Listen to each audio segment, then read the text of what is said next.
कच्चे माल की खोज, कच्चे माल की खोज में, कच्चे माल की खोज में यह संभव होता किसानों द्वारा कपास उगाया जाता था जो कि प्राकृतिक रूप से प्राप्त होता था और उसके माध्यम से कताई बुनाई करके उसका कपड़ा तैयार किया जाता था। उसके अलावा मिसाल के तौर पर कपास को कच्चा माल कहते हैं, उसको ही कपास को ही कच्चा माल कहते हैं, जो प्रकृति द्वारा प्रदत्त होता है उसे ही कच्चा माल कहते हैं, जिससे जिसका उपयोग करके नई चीज बनाई जाती है और उसे फिर बेचा भी जाता है, जिससे नई चीजें बनाई जाती, कताई बुनाई करके कपड़ा तैयार किया जाता है। हड़प्पा के लोगों में कई चीजें वहीं मिलती है, लेकिन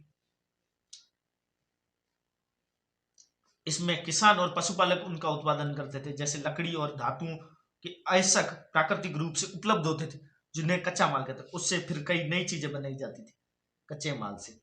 लेकिन तांबा, लोहा, सोना, चांदी और बहुमूल्य पत्थर जैसे पदार्थों का वे दूर से आयात करते। तांबा, लोहा, पत्थर वगैरह जो है बहुमूल्य पत्थर है, उनका आयात वो दूसरी जगहों से करते थे। पहला आयात किस किस चीजों का करते थे? पहला है तांबा, लोहा,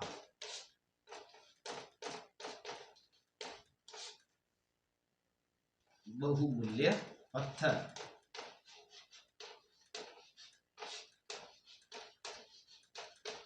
सोना और चांदी। इनका आयात यानी कि इनकी खरीदी, आयात यानी कि खरीदी, ये दूसरे दूर दूर से किया करते थे। हड़प्पा के लोग तांबे का आयात संभवतः तो आज के राजस्थान से करते थे। जो तांबे का आयात है वो हड़प्पा के लोग शायद तक आज राजस्थान, आज का जो राजस्थान है उससे करते थे तांबे का। और उसके अलावा कई पश्चिम एशियाई देश जैसे ओमान से भी तांबे का आयात किए थे। एक राजस्थान, दूसरा ओमान, यहां से भी इसका आयात किया जाता था। इन दो जगहों से भी इसका आयात किया जाता था। दक्षिण एशियाई देश है, पश्चिम एशियाई देश है जो ओमान। कांसा बनाने के लिए तांबे के साथ मिलाई जाने वाली धातु टीन का आयात, कांसा बनाने के लिए तांबा के साथ मिलाई जाने वाली टीन जो आयात की जाती थी वो ईरान से की जाती थी। कहां से? आधुनिक ईरान और अफगानिस्तान, ईरान और अफगानिस्तान से इसको आयात किया जाता था। अफगानिस्तान इसको, टीन को और इस तांबे को मिलाकर कांसा तैयार किया। कांसा, जो कि कांसा के बर्तन वगैरह आज देखते हैं, वो इन दोनों को मिलाकर बनते हैं।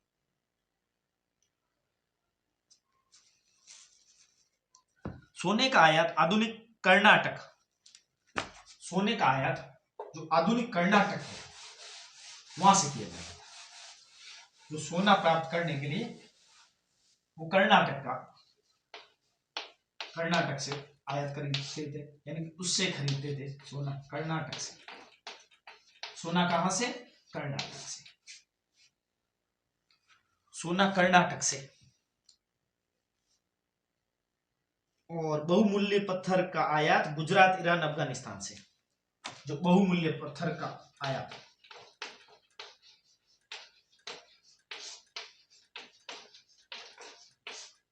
बहुमूल्य पत्थर का आयात है वो गुजरात, ईरान और अफगानिस्तान से किया जाता है।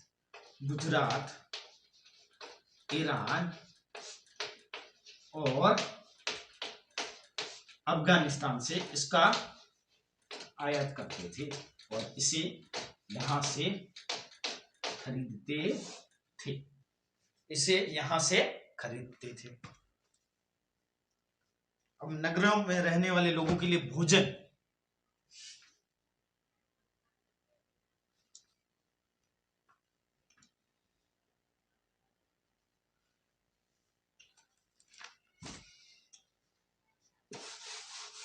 हड़प्पा के नगरों में रहने और जब ये आयात करते थे तो ये किसी न किसी माध्यम से करते होंगे।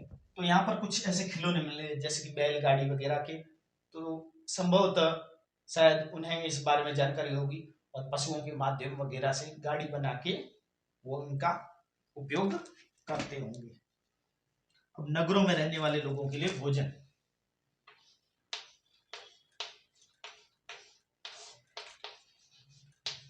नगरों में रहने वाले लोगों के लिए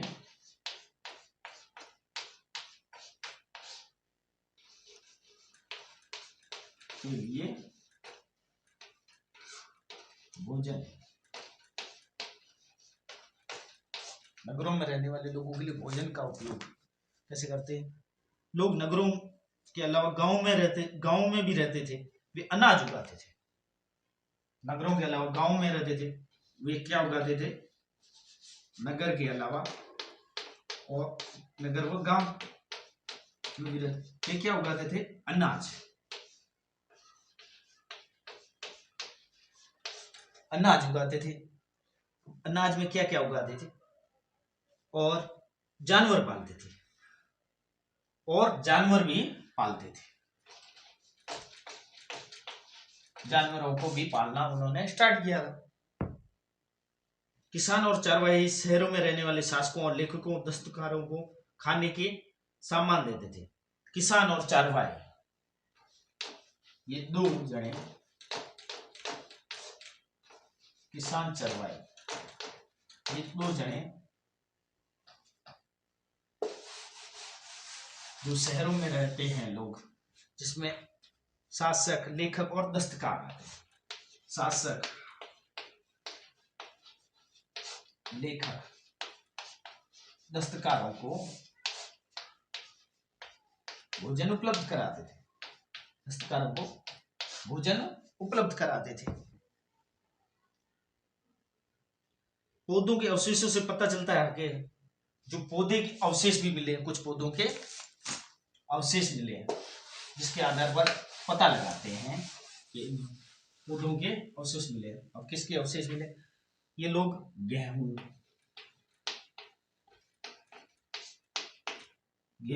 जौ, दालें,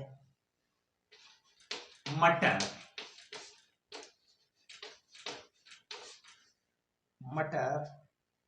धान, तिल, सरसों उगाते थे। धान, तिल और एक सरसों भी उगाते थे। जमीन की जुताई के लिए हल का प्रयोग एक नई बात है। जमीन की जुताई के लिए हल का प्रयोग एक नई बात है। जो जमीन की जुताई थी वो हल के माध्यम से की जाती थी। हड़प्पा काल के हल तो नहीं बच पाए क्योंकि वे प्राय लकड़ी के बनाए जाते थे। जो हड़प्पा काल के हल है वो बच नहीं पाए क्योंकि वो प्राय लकड़ी के बनाए जाते थे। तो संभवतः अब वो बचे नहीं क्योंकि वे प्राय लकड़ी के, और लेकिन हल्के आकार के खिलौने मिले हैं। लेकिन हल्के आकार के जो खिलौने हैं वो अभी भी मिले हैं। इस क्षेत्र में बारिश कम होती थी, इसलिए सिंचाई के लिए कई पानी को स्टोर किया जाता था। बरसाती पानी को इकट्ठा किया जाता था और उसके माध्यम से सिंचाई की जाती थी। हड़प्पा के लोग गाय, भैंस, भेड़, बकरियां पालते थे। गाय, भैंस, भेड़ और बकरियां पालते थे। यह पालते थे। बकरियां पालते थे। बस्तियों के आसपास तालाब और चारागाह होते थे। बस्तियों के आसपास तालाब और चारागाह भी होते थे। लेकिन सूखे महीनों में मवेशियों के जो झुंड थे चारे पानी की तलाश में एक स्थान से दूसरे स्थान जाते थे। वैसे वे बेर जैसे फलों को इकट्ठा करते थे। बेर जैसे फल थे ना, उन्हें वे स्टोर करते थे, इकट्ठा करते थे और मछलियां पकड़ते थे और हिरण जैसे जानवरों का शिकार करते थे। मछलियां और पकड़ते थे और हिरण का शिकार करते थे खाने के लिए। गुजरात में हड़प्पाकालीन नगर का सूक्ष्म निरीक्षण। अब अगला टॉपिक है हड़प्पा काल में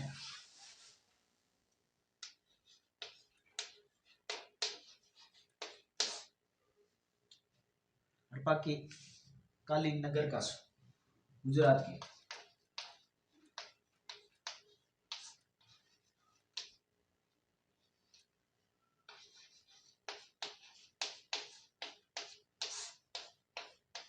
सूक्ष्म निरीक्षण।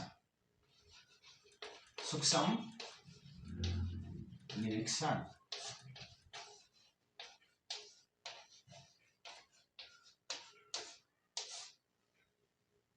सूक्ष्म निरीक्षण।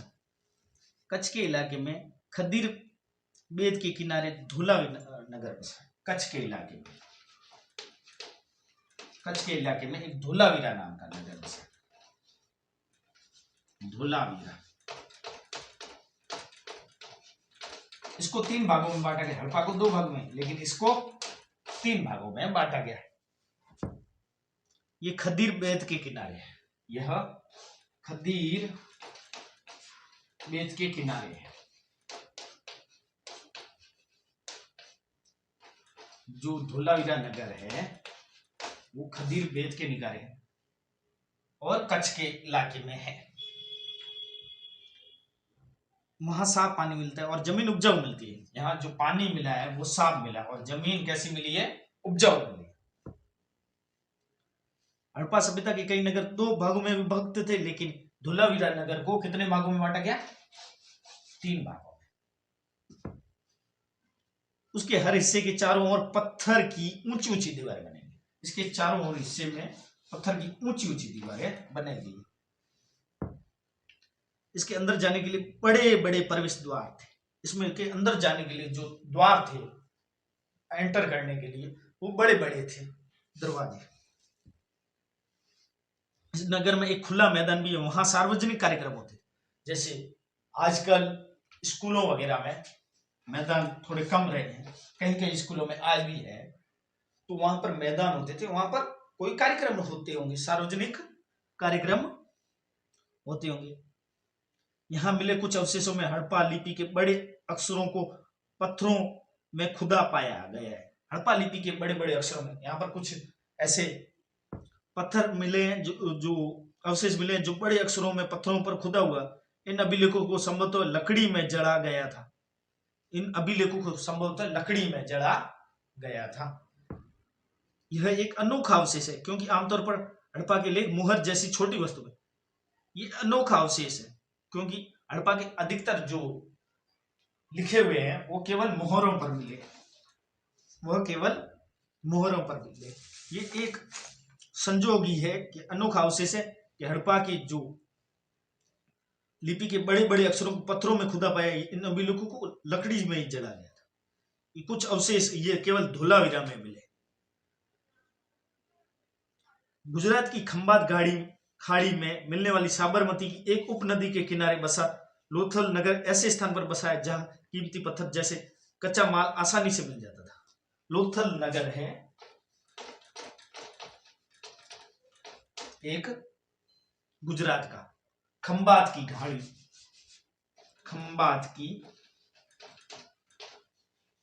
खाड़ी के वहां पर बसा, जहां पर कच्चा माल आसानी से मिल जाता था। यहां से कच्चा माल वह आसानी से मिल जाता था। यह पत्थर शंख धातुओं,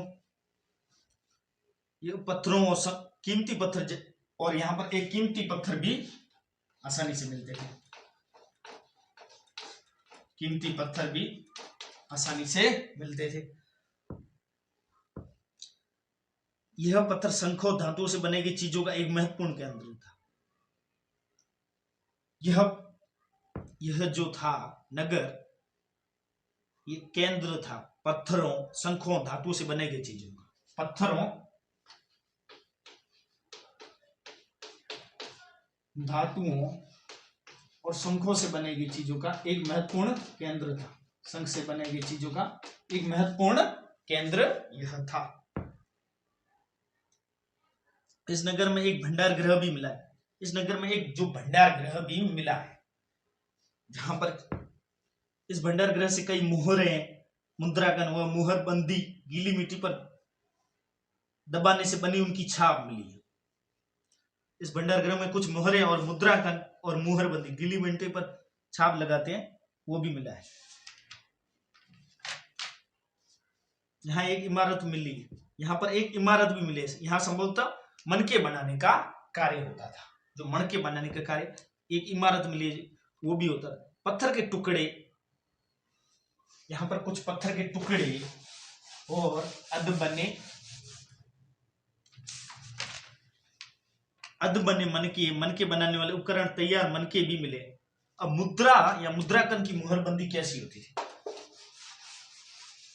संभवतः मुद्राकन की मुहरबंदी एक मुहरों का प्रयोग सामान्य से भरे उन डिब्बों थैलों को चिन्हित करने के, डब्बे हैं उसको चिन्हित करना, तो गीली मिट्टी से पहले उसके ऊपर एक छाप लगा, लेप लगाया जाता था, फिर एक मोहर होती थी, उससे वो चिपकाया जाता था, जिसके आदम से अगर टूटी हुई मिलती है तो इसका मतलब उस जो सामान से है छेड़छाड़ की गई।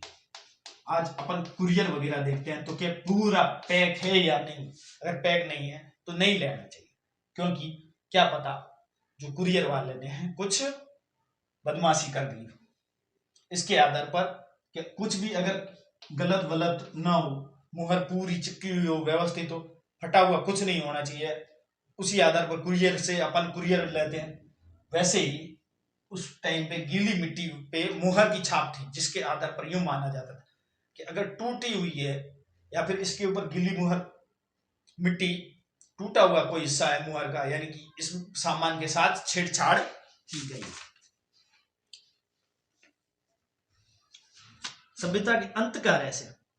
सभ्यता के अंत का रहस्य अभी तक अलग अलग तथ्यों में मानते हैं लोग। कुछ का कहना है यहाँ पर पानी की कमी हो गई होगी, कुछ का कहना है यहाँ पर कच्चे माल का आयात काफी कम हो गया था, कच्चे माल का आयात काफी कम हो गया था।